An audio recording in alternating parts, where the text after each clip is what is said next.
ട്രെൻഡിറ്റിന്റെ പുതിയ എപ്പിസോഡിലേക്ക് ഏവർക്കും സ്വാഗതം.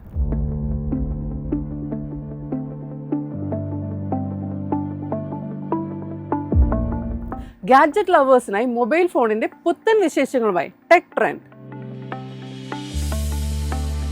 ഹലോ ഗാഡ്ജറ്റ് ലവേഴ്സ്, ട്രെൻഡിറ്റിന്റെ ടെക് ട്രെൻഡ് എന്ന സെഗ്മെന്റിലേക്ക് ഏവർക്കും സ്വാഗതം. പുതിയതെന്തും നമുക്ക് ട്രെൻഡിറ്റിലൂടെ ട്രെൻഡാക്കാം. ഇന്ത്യൻ സ്മാർട്ട് ഫോൺ മാർക്കറ്റിൽ ഇപ്പോൾ എന്താണ് നടക്കുന്നതെന്ന് ചോദിച്ചാൽ ഒരൊറ്റ വാക്കേ ഉള്ളൂ: തീപ്പൊരി പൂരമാണ്. പുതിയ പ്രോസസ്സറുകളും കണ്ണു തള്ളിക്കുന്ന ക്യാമറകളുമായി വമ്പൻ ബ്രാൻഡുകളാണ് ഈ മാസം പുതിയ ഫോണുകൾ ഇറക്കുന്നത്. അപ്പോൾ ഒട്ടും സമയം കളയേണ്ട, ഈ ആഴ്ച നമ്മുടെ വിരൽത്തുമ്പിലേക്ക് എത്തുന്ന ആ പുതിയ അതിഥികൾ ആരൊക്കെയെന്ന് നോക്കാം. ആദ്യമായി നമ്മുടെ ലിസ്റ്റിലുള്ളത് വിപണിയിലെ ആ സ്റ്റൈലിഷ് തരംഗമാണ്. യെസ്, നമ്മൾ കാത്തിരുന്ന നത്തിങ് ഫോൺ ഇന്ത്യയിൽ ലോഞ്ച് ചെയ്യുകയാണ്. നത്തിങ്ങിന്റെ ആ സിഗ്നേച്ചർ ട്രാൻസ്പെറന്റ് ലുക്കിൽ കുറഞ്ഞ വിലയിൽ ഒരു കിടിലൻ മിഡ് റേഞ്ച് ഫോൺ. ഇതിൽ ഏറ്റവും വലിയ സർപ്രൈസ് എന്താണെന്ന് അറിയാമോ? RCBയുടെ ബാക്ക് ടു ബാക്ക് IPL വിജയങ്ങൾ ആഘോഷമാക്കാൻ ഒരു സ്പെഷ്യൽ RCB എഡിഷൻ കൂടി ഇത്തവണ വരുന്നുണ്ട് എന്നതാണ്. സ്നാപ്ഡ്രാഗൺ 6 Gen 4 പ്രോസസ്സറും 50 മെഗാപിക്സൽ ക്യാമറയുമുള്ള ഈ ഫോൺ ഈ ആഴ്ചത്തെ ഒരു മെയിൻ ട്രെൻഡ് തന്നെയാണ്. ക്യാമറയാണ് നിങ്ങളുടെ മെയിൻ എങ്കിൽ ദാ വരുന്നു അടുത്ത ഐറ്റം: ഒപ്പോ Reno 16 സീരീസ്. ഇതിലെ Reno 16ൽ വരുന്നത് ഒന്നല്ല രണ്ടല്ല 3 മെഗാപിക്സൽ ക്യാമറകളാണ്. പ്രൈമറി അൾട്രാ വൈഡ്, പിന്നെ 3.5x ടെലിഫോട്ടോ ലെൻസും. ഒരു പ്രൊഫഷണൽ ക്യാമറ കയ്യിൽ കൊണ്ടു നടക്കുന്ന ഫീൽ ആയിരിക്കും ഇതിന്. ഇനി ഫോൾഡബിൾ ഫോണുകളുടെ കാര്യമെടുത്താലോ? സാംസങ്ങിന്റെയും മോട്ടറോളയുടെയും പുതിയ ഫ്ലിപ്പ് ഫോൾഡ് മോഡലുകൾ വിപണി പിടിക്കാൻ റെഡിയായി കഴിഞ്ഞു. ക്രീസ് ഒട്ടുമില്ലാത്ത ഡിസ്പ്ലേയും അഡ്വാൻസ്ഡ് AI ഫീച്ചേഴ്സുമായിട്ടാണ് ഇവയുടെ വരവ്. അപ്പോൾ എങ്ങനെയാ, ഈ ലിസ്റ്റിൽ നിങ്ങളുടെ മനസ്സ് കവർന്ന ഫോൺ ഏതാണ്? RCB ഫാൻസ് ഒക്കെ റെഡിയാണോ? നിങ്ങളുടെ അഭിപ്രായങ്ങൾ താഴെ കമന്റ് ചെയ്യൂ. പുതിയ ടെക് വിശേഷങ്ങളും ട്രെൻഡുകളുമായി ടെക് ട്രെൻഡിൽ നമുക്ക് വീണ്ടും കാണാം അടുത്ത എപ്പിസോഡിൽ. അതുവരെ keep it trendy. Bye bye. Fashion രംഗത്തെ പുത്തൻ വിശേഷങ്ങളുമായി ഫാഷൻ സെഗ്മെന്റ്. ട്രെൻഡിന്റെ ഫാഷൻ സെഗ്മെന്റിലേക്ക് ഏവർക്കും സ്വാഗതം. ഫാഷൻ ഓരോ കാലഘട്ടത്തിലും അതിൻ്റെതായ ഒരു മുഖമുണ്ട്. ഒരു കാലത്ത് സിനിമാ താരങ്ങൾ എന്ത് ധരിക്കുന്നു എന്നതായിരുന്നു ട്രെൻഡ്. പിന്നീട് ഫാഷൻ വീക്കുകളും റാമ്പ് ഷോകളും ഡിസൈനർ കളക്ഷനുകളും ഫാഷന്റെ ദിശ നിശ്ചയിച്ചു. എന്നാൽ ഇന്ന് സ്ഥിതി അതല്ല. ഒരു ഇൻസ്റ്റാഗ്രാം റീല് അല്ലെങ്കിൽ ഒരു വൈറൽ വീഡിയോ, ഒരു സിനിമാ താരത്തിന്റെ കഥാപാത്രത്തിന്റെ ലുക്ക് പോലും മണിക്കൂറുകൾക്കുള്ളിൽ ലോകമെമ്പാടും ട്രെൻഡാകുന്ന കാലമാണ്. ഫാഷൻ ഇന്ന് വെറും വസ്ത്രധാരണം മാത്രമല്ല, അത് വ്യക്തിത്വത്തിന്റെ പ്രകടനം കൂടിയാണ്. നമ്മൾ ആരാണ്, എങ്ങനെയാണ് ജീവിക്കുന്നത്, എന്താണ് ഇഷ്ടപ്പെടുന്നത് എന്നതെല്ലാം നമ്മുടെ ഡ്രസ്സിംഗ് സ്റ്റൈല് പറയുന്നുണ്ട്. അതേസമയം ഫാഷൻ എന്നത് അന്ധമായി ട്രെൻഡ് പിന്തുടരുക എന്നതല്ല. നമുക്ക് ചേരുന്നതും ആത്മവിശ്വാസം നൽകുന്നതും നമ്മുടെ ജീവിത ശൈലിയോട് യോജിക്കുന്നതുമായ വസ്ത്രങ്ങൾ തിരഞ്ഞെടുക്കുന്നതാണ് യഥാർത്ഥ ഫാഷൻ. അപ്പോൾ 2026 സ്ത്രീകളുടെ ഫാഷൻ ലോകത്തെ ഭരിക്കുന്ന ട്രെൻഡുകൾ എന്തൊക്കെയാണെന്ന് നോക്കാം. സോഷ്യൽ മീഡിയ എങ്ങനെയാണ് ട്രെൻഡുകൾ സൃഷ്ടിക്കുന്നതെന്നും, കേരളത്തിലെ സ്ത്രീകൾ ഇപ്പോൾ എന്താണ് കൂടുതൽ തിരഞ്ഞെടുക്കുന്നതെന്നും, ഭാവിയിലെ ഫാഷൻ എങ്ങനെയായി, ഇന്നത്തെ ട്രെൻഡിറ്റ് ഫാഷൻ സെഗ്മെന്റിൽ നമ്മൾ ഇതൊക്കെയാണ് കേട്ടോ നോക്കുന്നത്. അപ്പോൾ വെൽക്കം ബാക്ക് ട്രെൻഡിറ്റ് ഫാഷൻ. ഒരു കാലത്ത് ഫാഷൻ എല്ലാവർക്കും ലഭ്യമല്ലാത്ത ഒന്നായിരുന്നു. പ്രമുഖ ബ്രാൻഡുകളും വലിയ ഡിസൈനർമാരും സിനിമാ താരങ്ങളും മാത്രം തിരഞ്ഞെടുത്തിരുന്ന ഒരു ലോകമായിരുന്നു അത്. എന്നാൽ ഇന്ന് ഒരു സാധാരണ കോളേജ് വിദ്യാർത്ഥിനിക്ക് പോലും തൻ്റെ സ്റ്റൈൽ ലോകത്തിന് മുന്നിൽ അവതരിപ്പിക്കാൻ കഴിയും. സോഷ്യൽ മീഡിയ അതിന് വലിയൊരു അവസരമാണ് ഒരുക്കിയിരിക്കുന്നത്. ഇന്നത്തെ സ്ത്രീകൾ വസ്ത്രം വാങ്ങുമ്പോൾ ആദ്യം ചോദിക്കുന്നത് ഇത് ട്രെൻഡാണോ എന്നതല്ല, ഇതെനിക്ക് ചേരുമോ എന്നാണ്. എനിക്ക് കംഫർട്ടബിൾ ആയിരിക്കുമോ, ഒന്നിലധികം അവസരങ്ങളിൽ ഇത് ഉപയോഗിക്കാൻ പറ്റുമോ എന്നൊക്കെയാണ്. കാലാവസ്ഥയ്ക്ക് ഇത് അനുയോജ്യമാണോ? ഇത്തരം ചോദ്യങ്ങളാണ് ഇന്ന് കൂടുതൽ പ്രാധാന്യം നേടുന്നത്. ഫാഷൻ ഇന്ന് വ്യക്തിഗത സ്വാതന്ത്ര്യത്തിന്റെ ഒരു ഭാഗമായി കഴിഞ്ഞു. ഓഫീസിലേക്ക് ഒരു സ്റ്റൈല്, കോളേജിലേക്ക് മറ്റൊരു സ്റ്റൈല്, ട്രാവലിന് മറ്റൊന്ന്, വിവാഹത്തിന് വേറൊന്ന്. ഇങ്ങനെ ഓരോ സാഹചര്യത്തിനും പ്രത്യേക ഫാഷൻ ഭാഷ രൂപപ്പെട്ടു കഴിഞ്ഞു. കോഡ് സെറ്റുകൾ ഈ വർഷത്തെ ഏറ്റവും വലിയ ട്രെൻഡുകളിൽ ഒന്നാണ്. കോഡ് സെറ്റുകൾ ഒരേ പ്രിന്റിലും നിറത്തിലുമുള്ള ടോപ്പും ബോട്ടമും. രാവിലെ എന്ത് ധരിക്കണം എന്ന് ആലോചിക്കേണ്ടതില്ല. യാത്രകൾക്കും ഓഫീസിനും ഷോപ്പിങ്ങിനും ഒരുപോലെ അനുയോജ്യമാണ് കോഡ് സെറ്റുകൾ. ഇപ്പോൾ കോട്ടൺ, ലിനൻ, സാറ്റിൻ തുടങ്ങിയ വിവിധ ഫാബ്രിക്കുകളിൽ കോഡ് സെറ്റുകൾ ലഭ്യമാണ്. Over size fashion. ഫിറ്റ് ചെയ്ത വസ്ത്രങ്ങളിൽ നിന്ന് ഇന്ന് ഫാഷൻ കൂടുതൽ റിലാക്സ്ഡ് ലുക്കിലേക്ക് മാറിക്കഴിഞ്ഞു. ഓവർ സൈസ് ഷർട്ടുകൾ, ബാഗി ജീൻസ്, വൈഡ് ലെഗ് പാൻറ്റുകൾ, ലൂസ് ബ്ലേസറുകൾ ഇവയെല്ലാം യുവതികളുടെ വാർഡ്രോബിലെ സ്ഥിരം സാന്നിധ്യമായി. ഇന്ത്യൻ ഫ്യൂഷൻ, പഴയതും പുതിയതും ചേർന്ന ഫാഷനാണ് ഇപ്പോഴത്തെ ട്രെൻഡ്. കുർത്തിക്കൊപ്പം ഡെനിം ജീൻസ്, സാരിക്കൊപ്പം സ്ലീവ്ലെസ് ബ്ലൗസ്, ലെഹങ്കയ്ക്കൊപ്പം ഡെനിം ജാക്കറ്റ്, കഫ്താൻ, ബെൽറ്റ്, ഇങ്ങനെ പരീക്ഷണങ്ങൾ കൂടുതലായി കാണാം. മിനിമലിസം, കൂടുതൽ അലങ്കാരമുള്ള വസ്ത്രങ്ങളിൽ നിന്ന് ലളിതമായ ഡിസൈനുകളിലേക്ക് ആളുകൾ മാറുകയാണ്. സോളിഡ് നിറങ്ങൾ, ക്ലീൻ കട്ടുകൾ, മിനിമൽ ജ്വല്ലറി, സിമ്പിൾ മേക്കപ്പ്, ഇതാണ് ഇന്ന് പലരും പിന്തുടരുന്ന സ്റ്റൈൽ. നിറങ്ങളുടെ ട്രെൻഡ്. ഈ വർഷം ശ്രദ്ധ നേടിയ നിറങ്ങൾ: butter yellow, sage green, sky blue, pastel pink, chocolate brown, off white. അതേസമയം വിവാഹ സീസണിൽ ഗോൾഡ്, സിൽവർ, മെറ്റാലിക് ഷെയ്ഡുകളും വീണ്ടും സജീവമാണ്. കേരളത്തിലെ ഫാഷൻ കഴിഞ്ഞ കുറച്ചു വർഷങ്ങളിലായി വലിയ മാറ്റങ്ങളാണ് കണ്ടത്.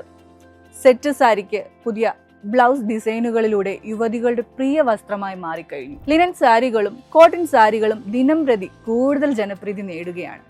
ഓണത്തിന് പരമ്പരാഗത ലുക്ക് ഇന്നും മുൻപന്തിയിൽ തന്നെയാണ്. പക്ഷേ അതിൽ മോഡേൺ ആഭരണങ്ങളും പുതിയ ഹെയർ സ്റ്റൈലുകളും ചേർക്കുമ്പോൾ പുതിയ ലുക്ക് അത് ട്രെൻഡായിക്കൊണ്ടേയിരിക്കും. കേരളത്തിലെ ബുട്ടീക്കുകൾ ഇപ്പോൾ വ്യക്തിഗത ഡിസൈനുകൾക്കാണ് കൂടുതൽ പ്രാധാന്യം നൽകുന്നത്. ബ്രൈഡൽ ഫാഷനിലും വലിയ മാറ്റം വന്നിട്ടുണ്ട്. ഭാരമേറിയ ലുക്കിന് പകരം എലഗൻ സ്റ്റൈലുകളാണ് ഇപ്പോൾ കൂടുതൽ തിരഞ്ഞെടുക്കുന്നത്.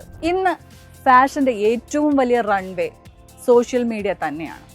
Instagram reels, YouTube, Pinterest, fashion ബ്ലോഗുകൾ ഇവയെല്ലാം ചേർന്നതാണ് പുതിയ ട്രെൻഡുകൾ ജനിക്കുന്നത്. ഒരു സിനിമ റിലീസ് ചെയ്താൽ അതിലെ നായികയുടെ വസ്ത്രങ്ങൾ അടുത്ത ദിവസം തന്നെ ഓൺലൈൻ സ്റ്റോറുകളിൽ എത്തുന്ന അവസ്ഥയാണ്. സെലിബ്രിറ്റികൾ മാത്രമല്ല, കണ്ടന്റ് ക്രിയേറ്റേഴ്സും ഇന്ന് ഫാഷൻ ഐക്കോണുകളായി മാറിക്കഴിഞ്ഞു. ഫാസ്റ്റ് ഫാഷൻ ലോകത്ത് ഏറ്റവും കൂടുതൽ മലിനീകരണം ഉണ്ടാക്കുന്ന വ്യവസായങ്ങളിൽ ഒന്നാണ്. അതിനാൽ ഇന്ന് കൂടുതൽ ആളുകളും സുസ്ഥിര ഫാഷനിലേക്ക് മാറുകയാണ്. ഹാൻഡ്ലൂം, കോട്ടൺ, ലിനൻ, ഓർഗാനിക് ഫാബ്രിക്കുകൾ, റീസൈക്കിൾ ചെയ്ത തുണിത്തരങ്ങൾ, പഴയ സാരികളിൽ നിന്ന് പുതിയ ഡ്രസ്സുകൾ, അമ്മയുടെ പഴയ സാരിയിൽ നിന്ന് മകളുടെ പുതിയ ഔട്ട്ഫിറ്റ്, ഇവയെല്ലാം ഇന്ന് ട്രെൻഡിനൊപ്പം ഉത്തരവാദിത്വവും പങ്കുവെക്കുന്ന ഫാഷനുകളാണ്.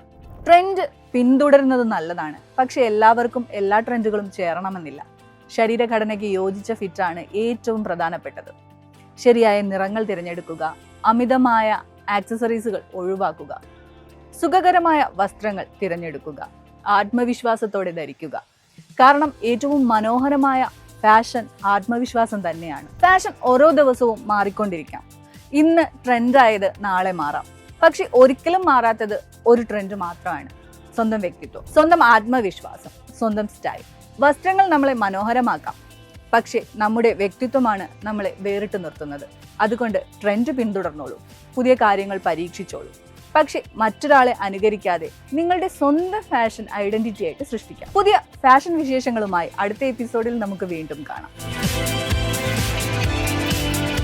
വേൾഡ് കപ്പ് കണ്ടു, വിന്നേഴ്സ് ആരാണെന്ന് പറഞ്ഞു. എന്നാൽ അറിയേണ്ട മറ്റു പലതുമുണ്ട്.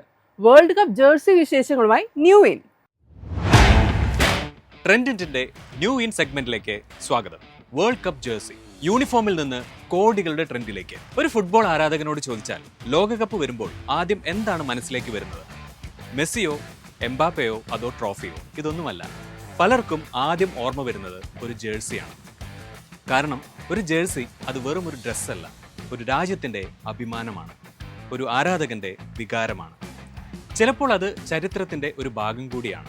ലോകകപ്പ് തുടങ്ങുന്നതിന് മാസങ്ങൾക്ക് മുൻപേ തന്നെ ആരാധകർ കാത്തിരിക്കുന്നത് ടീമുകളുടെ പുതിയ ജേഴ്സി പുറത്തിറങ്ങാനാണ്. ചില ജേഴ്സികൾ പുറത്തിറങ്ങി മണിക്കൂറുകൾക്കുള്ളിൽ അത് വിറ്റുതീരും. ചില പഴയ ജേഴ്സികൾക്ക് ഇന്ന് ലക്ഷങ്ങൾ വിലയുണ്ട്. അപ്പോൾ എന്താണ് ഈ ജേഴ്സികളുടെ പ്രത്യേകത? എന്തുകൊണ്ടാണ് അവയുടെ വില വർഷം തോറും ഉയരുന്നത്?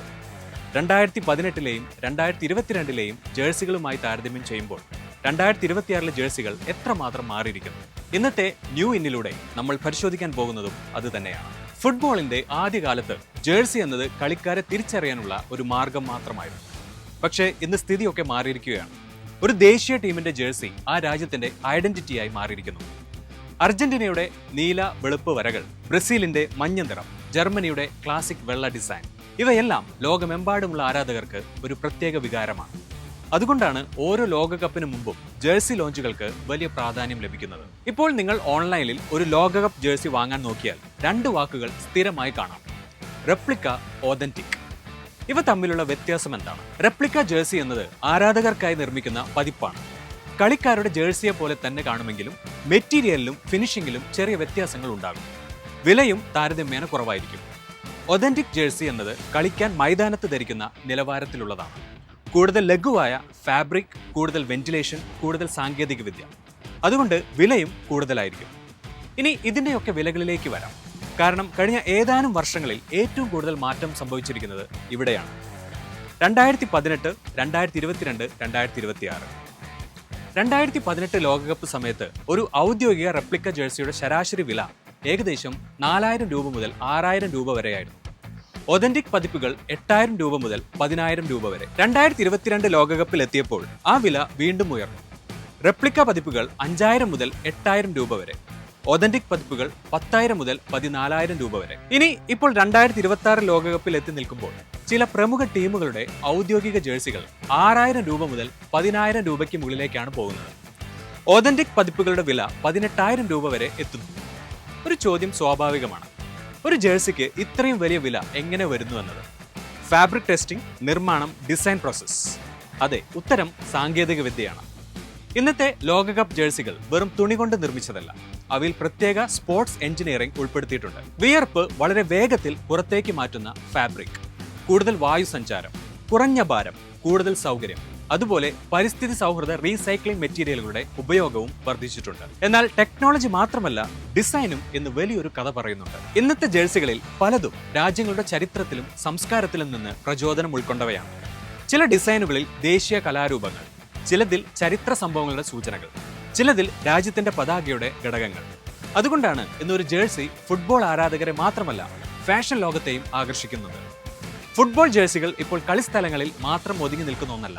അവ ഇന്ന് ട്രെൻഡായി കഴിഞ്ഞു. ഒരു കാലത്ത് മത്സരം കാണാൻ മാത്രം ധരിച്ചിരുന്ന ജേഴ്സികൾ ഇന്ന് കാഷ്വൽ വസ്ത്രങ്ങളായി മാറിയിരിക്കുന്നു. ഓവർ സൈസ്ഡ് ഫുട്ബോൾ ജേഴ്സികൾ, റെട്രോ ജേഴ്സി ട്രെൻഡുകൾ, വിന്റേജ് കളക്ഷനുകൾ എല്ലാം തന്നെ യുവതലമുറകൾക്കിടയിൽ ജനപ്രിയമാണ്. ഇവിടെയാണ് മറ്റൊരു രസകരമായ കാര്യം വരുന്നത്. പഴയ ജേഴ്സികൾക്ക് ചിലപ്പോൾ പുതിയ ജേഴ്സികളേക്കാൾ വില കിട്ടുന്നു. 1990-ലെ ജർമ്മനി ജേഴ്സി, 1998-ലെ ഫ്രാൻസ് ജേഴ്സി, 2002-ലെ ബ്രസീൽ ജേഴ്സി, 2022-ലെ അർജന്റീന ലോകകപ്പ് വിജയ ജേഴ്സി. ഇവ ശേഖരിക്കുന്നത് ഹോബിയാക്കിയവർക്ക് ഇതൊക്കെ അമൂല്യമാണ്. കാരണം അവ വെറും ജേഴ്സികളല്ല, അവ ചരിത്ര മുഹൂർത്തങ്ങളുടെ ഓർമ്മകളാണ്. അപ്പോൾ ഒരു വേൾഡ് കപ്പ് ജേഴ്സി എന്നത് വെറും ഒരു യൂണിഫോം അല്ല, അത് ഒരു രാജ്യത്തിന്റെ കഥയാണ്, ഒരു ആരാധകന്റെ വികാരമാണ്, ഒരു ഫാഷൻ ട്രെൻഡാണ്, ഒരു വലിയ ബിസിനസ്സാണ്. 2018-ൽ ഏതാനും 1000 രൂപയ്ക്ക് ലഭിച്ചിരുന്ന ജേഴ്സികൾ ഇന്ന് 10,000 വില വരുന്നുണ്ടാകാം. പക്ഷേ യഥാർത്ഥ ആരാധകർക്ക് അതിന്റെ മൂല്യം പണത്തിൽ അളക്കാനാവില്ല. കാരണം അവർ ധരിക്കുന്നത് ഒരു ജേഴ്സിയല്ല, ഒരു സ്വപ്നമാണ്, ഒരു ചരിത്രമാണ്, ഒരു രാജ്യത്തിന്റെ അഭിമാനമാണ്. ഇതായിരുന്നു ഇന്നത്തെ ന്യൂ ഇൻ. വീണ്ടും കാണാം മറ്റൊരു ട്രെൻഡുമായി അടുത്ത സെഗ്മെന്റിൽ.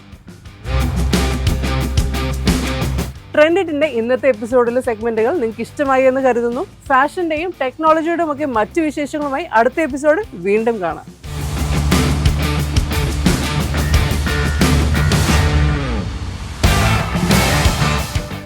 എളുപ്പത്തിൽ സമ്പാദ്യം വളർത്താം. ഇന്ന് തന്നെ മൈഫിൻ TV ആപ്പ് ഡൗൺലോഡ് ചെയ്യൂ.